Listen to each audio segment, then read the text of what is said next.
For Wales, see England. It is the story of a nation that never was, struggling to be. The story of a people continually shocked and shaped and acted upon from outside. It is the story of a long process of successive conquests and repressions, of bitter fighting and raiding and discrimination, but also of accommodations and integrations and adaptations.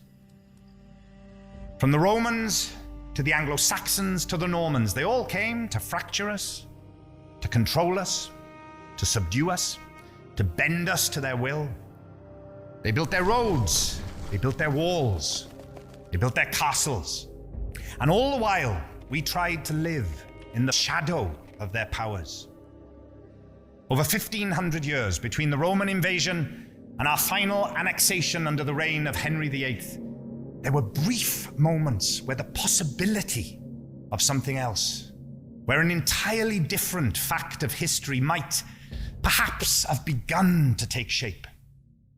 In 10th century Wales, during the time of the Anglo-Saxons, it appeared in the laws of Hywel Dda, a legal framework that a people with its own language and a unifying leader could use as a basis for nationhood. The laws of Hywel Dda were seen as just and compassionate. It would retain that promise until 1536 and the Acts of Union, when the English king Henry VIII brought that dream to an end and decreed the law of England was to be the only law in Wales. Another moment of possibility appeared in the 13th century under the rule of Llywelyn ap Gruffydd. At a time of savage violence and constant fear of betrayal, one Welsh prince among many rose to ascendancy. Llywelyn the Last, as he was eventually known, became the first and only native Prince of Wales, acknowledged as such by an English king. Wales, once more, had an opportunity to begin building its own fledgling state. Its own language, its own laws, its own power to raise taxes, and form the institutions to carry it on into the future as a developing nation state. That moment lasted for 10 brief years. The English king's successor, Edward I, wanted power over all of Britain for himself. After defeating a Welsh rebellion led by Llywelyn, Edward totally crushed the embryonic Welsh state. He seized its land and its castles, stole its treasures, destroyed its churches and abbeys, and imprisoned Llywelyn's heirs. The English king put a stranglehold on Wales with his notorious Ring of Steel. And in 1301, in a final act of domination, Edward bestowed the title Prince of Wales upon his own English heir, a tradition which continues to this very day. The last, and perhaps most passionately grieved of all the possible alternative histories for Wales, is the one where we live in a Welsh nation-state directly descended in an unbroken line from the reign of the son of prophecy, Owain Glyndwr. In 1400, he began a ferocious revolt against English rule that would last a decade, see him proclaimed the rightful Prince of Wales, and bring a Welsh nation-state closer than it had ever been before. He establishes a parliament in Machynlleth and surrounds himself with talented ministers. He establishes alliances with the French and the Scottish. And he sets out his programme for the future of Wales, a sovereign state with a separate Welsh church independent of Canterbury, national universities in both the north and the south, and a return to the progressive laws of Hywel Dda. It is a stunningly audacious vision for this land that has lived under a vicious heel for so long. It inspires the Welsh people to great acts of courage and sacrifice. Not just a people, but a nation. But it was not to be. After many years of grinding the Welsh down, the country fell into the hands of the English state once again. The last Welsh Prince of Wales, cornered in Harlech, his wife and family imprisoned and soon to be killed, the son of prophecy mysteriously disappears from the history books. And Wales beaten down yet again, leaderless and all hope vanquished, becomes once more a subjugated people. It was only 120 years later, and Henry VIII's Acts of Union put the final full stop on the Welsh sentence. So we adapted, we shifted, we accommodated. For 16th century Wales, Henry's Acts of Union suddenly opened the door onto a larger English society, and many took their chance to rush through it and improve their fortunes. Newly Protestant royal coffers filled with old Welsh Catholic riches. Welsh relics seized, stripped of their jewels and burnt. Glass and sculptures smashed, chalices destroyed, altars broken. We learned to speak like them, to act like them, to think like them. The Welsh had abandoned the national struggle in favour of English freedoms. The future struggle would be for identity. For Wales, see England. The new and expanding British Empire provided unprecedented opportunities for upward mobility and accumulations of private wealth. The Industrial Revolution. The British imperial war machine demanded to be fed, and the major industrialists of the era fell upon Wales, rich in natural resources. By 1830, Monmouthshire and East Glamorgan were producing half the iron exported by Britain. The new steam engine technology ran on a steady supply of coal, so it made economic sense to concentrate industry in coalfields. There was massive and diverse immigration into those mining valleys. Communities began springing up all over it, sometimes in incredibly harsh conditions. The communities they developed clustered people together in ways that must have been incredibly volatile to begin with. For all the promise of a shared British identity and the many benefits that would lead to, the vast wealth that was being generated by the voracious extraction from the Welsh landscape was certainly not being equally shared out with the people tasked with doing the back-breaking work. Money was spent on creating an infrastructure within Wales, but one that was solely based on getting the wealth out, beyond the borders. In this most turbulent of Welsh centuries, it was becoming increasingly understood that as the country was being reshaped around you, that transformation spoke a language, and that language was not Welsh. The infamous government report that came to be known as the treachery of the Blue Books made it very clear what Britain expects. The public inquiry was carried out in 1846 by 3 English commissioners to look into concerns about the state of Welsh education. It concluded that the Welsh, as a people, were ignorant, lazy, and immoral, and that the prime causes for this were their continued use of the Welsh language and the noxious spread of nonconformity. Its message was clear. The world is changing, modernizing. There are fortunes to be made, power and influence to be accrued. You don't want to be left behind, do you? 3 separate threads were now emerging within the Welsh identity. One, predominantly rural, woven together around language and its connection to history, increasingly reckoning with the mounting pressures on its very survival. Another, around the emerging politics of a working class, struggling with the exploitative forces of capitalism.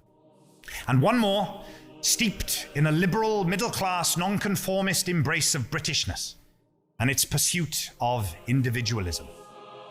These threads would only become more problematized and more entangled as time moved on into the 20th century, through the great bonding of 2 world wars and the terrible suffering in between, the general strike, and the great transformational program of the post-war Attlee government with its universalist vision of welfare and healthcare for all, a high point, undoubtedly, for what a truly inclusive Britishness can offer.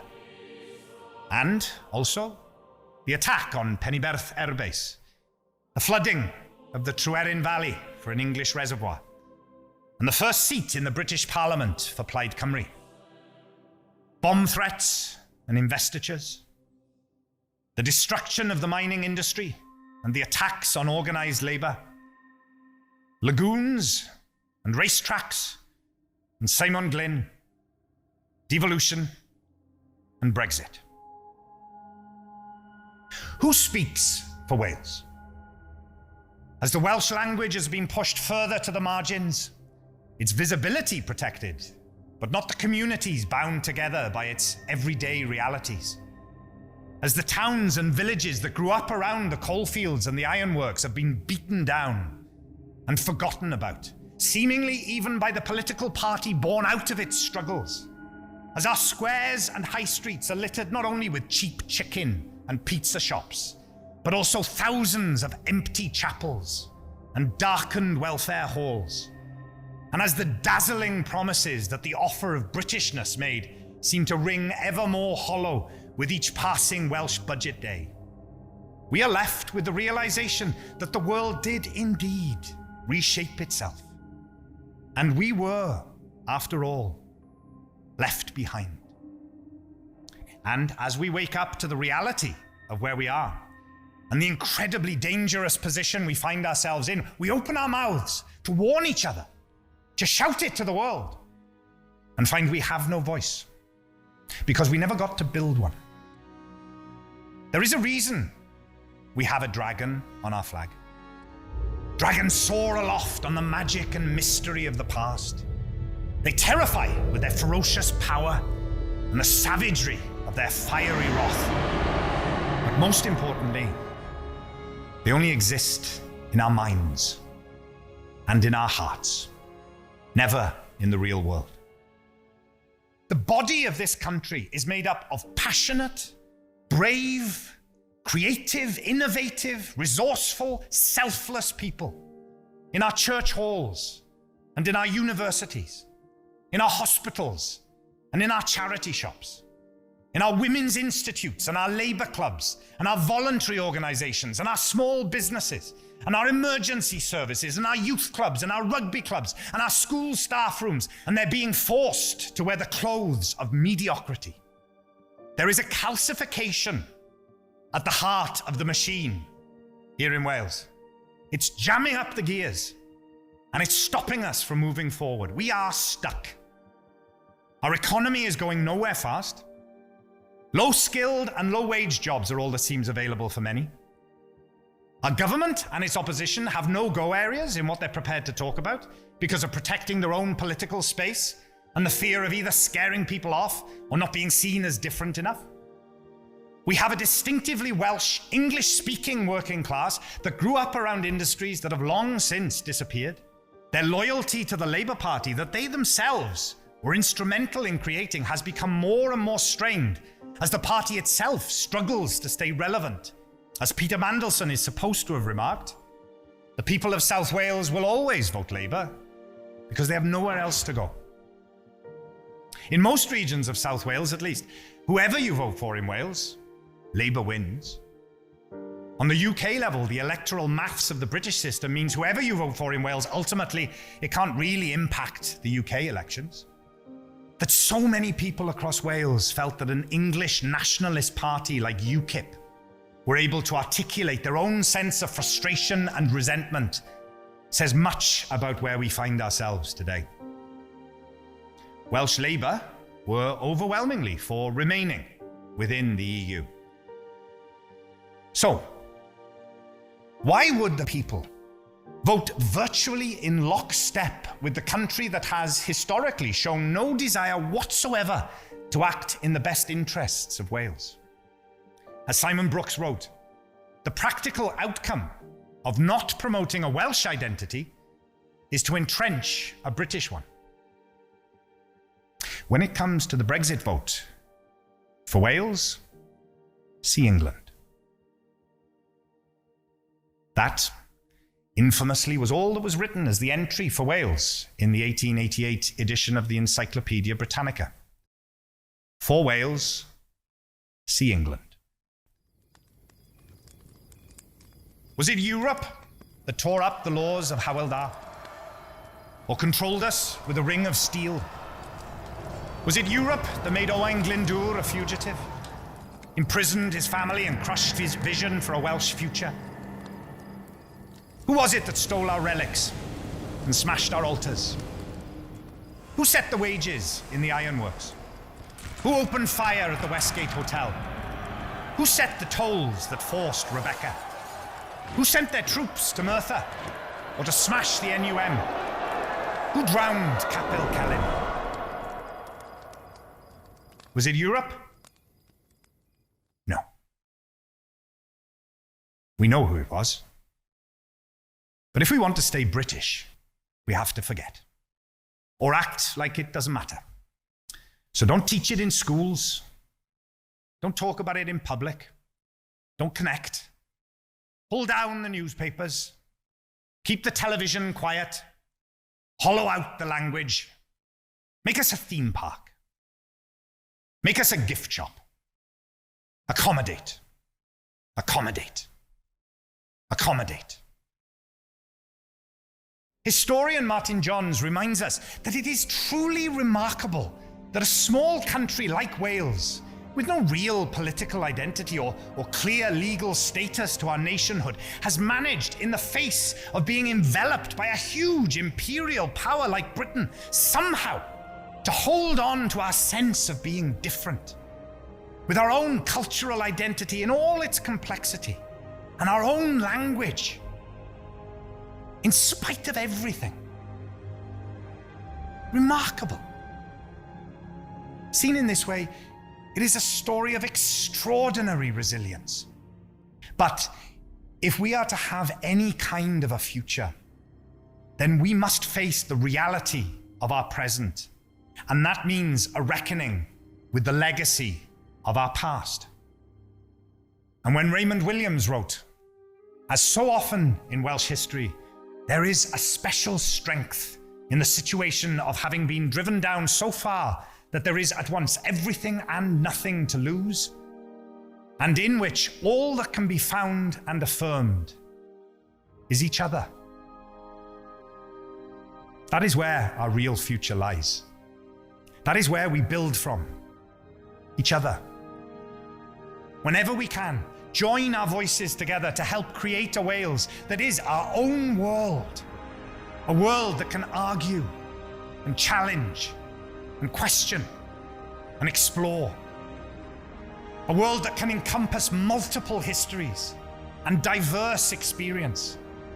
A world that does not avoid its past or ignore its divisions. A world where our difference can become the source of our strength. Confident enough to take control of our own energies and our own resources. Connected to each other and taking responsibility for ourselves. That is how we build our dragon. Put real flesh on its bones. And hope that one day it will fly.